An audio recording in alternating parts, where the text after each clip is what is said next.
Pengorganisasian serta pengontrolan suatu kebijakan publik. Nah, salah satu bukti nyata dari manajemen publik adalah suatu kebijakan publik dapat mengontrol suatu masalah yang ada di kebijakan pemerintah yang akan kami angkat di sini adalah implementasi pencegahan stunting di Desa Palu Baji. Nah, sebelumnya kita akan membahas apa sih itu stunting. Ini adalah gagal tumbuhnya anak di 1000 hari pertamanya. Nah, stunting ini juga berdampak sampai di dewasa. Di Sumatera sendiri, kasus stunting masih di angka yang tertinggi sehingga menjadi sorotan pemerintah dan menjadi prioritas pemerintah sendiri. Termasuk salah satunya adalah pemerintahan kecamatan Palu Baji. Pantai Labu sendiri menetapkan ada 4 desa sebagai daerah stunting, yakni Desa Palu Sibaji, Desa Bagan Serdang, Desa Benekuala, dan Desa Rugem. Nah, dalam video ini kami akan membahas tentang stunting di Desa Palu Baji serta beberapa kebijakan yang sudah diimplementasikan ke pemerintahan Palu Baji untuk mengatasi kasus stunting tersebut. Saat ini saya ada di sekitar pemukiman warga Palu Baji. Nah, kami mempunyai beberapa narasumber yang untuk bisa kami wawancarai, yaitu adalah Ibu Lili Suryana dan Ibu Hoyratun Naila. Berikut hasil wawancara kami. Bagaimana implementasi program pencegahan stunting di Desa Palu Sibaji?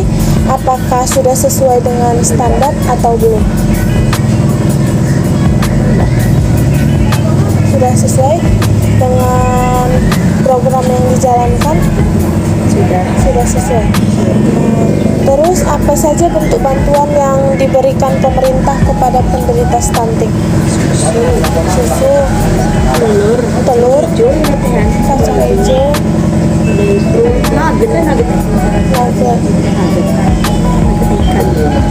Terus apakah pemerintah juga memberikan bantuan atau penyuluhan kepada orang tua yang anaknya kena stunting? Ada.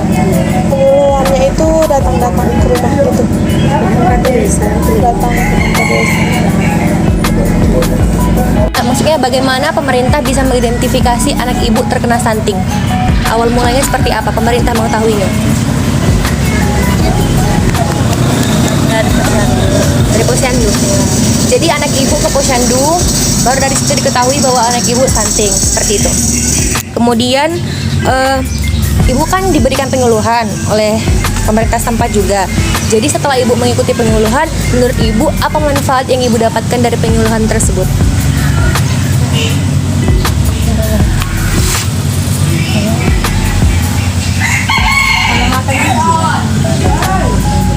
Cara makan itu bergizi, kan, sayur, susu,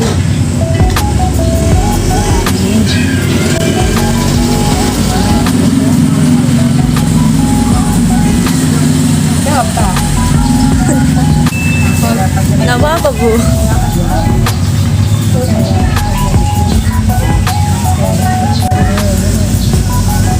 kalau makanan yang gizi seperti telur, ikan, susu, terus sayur, buah-buahan. Kali ini saya sudah berada di jalan menuju Puskesmas Pantai Labu. Kami di sini akan membahas mengenai stunting menurut Kementerian Kesehatan. Ada pun narasumber kami. Iya. Nah, selanjutnya kami akan mewawancarai beberapa pihak kesehatan dari Puskesmas Pantai Labu. Di situ kami akan menanyakan perihal stunting lebih dalam kepada pihak kesehatan tersebut. Selanjutnya kami mempunyai beberapa narasumber, yaitu di sini ada Ibu Orianza Aurora selaku TPG di Puskesmas Pantai Labu. Stunting itu apa sih? Saya jawab ya. Stunting itu yang saya ketahui itu gagal tumbuh di 1000 hari pertama kehidupan. Berarti dia batasnya itu sampai umur 5 tahun. tahun atau 59 bulan pada saat anak balita. Kemudian bagaimana sih Bu kita mengetahui ciri-ciri dari gagal tumbuh tadi dari stunting tadi? Ciri-cirinya itu dia lebih pendek dari seusianya dan badannya. Terkenal itu jadi dia pendek dan sangat pendek, itu dia disebut stunting. Mengenai apa sih kebijakan yang dilakukan oleh PKB? Saya berada di dekat kantor PKB.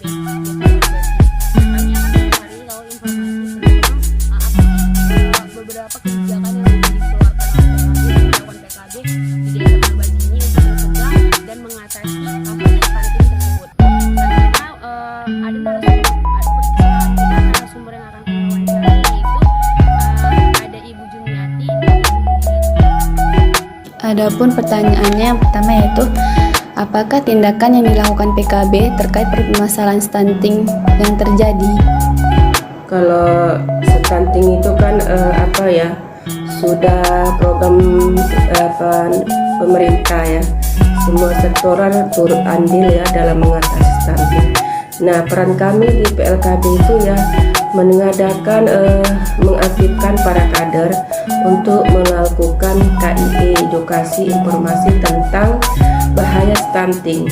Tentunya kami melakukan edukasi itu pada sasaran ibu hamil, jatim, baduta, seperti itu, agar mereka memahami betapa bahayanya stunting.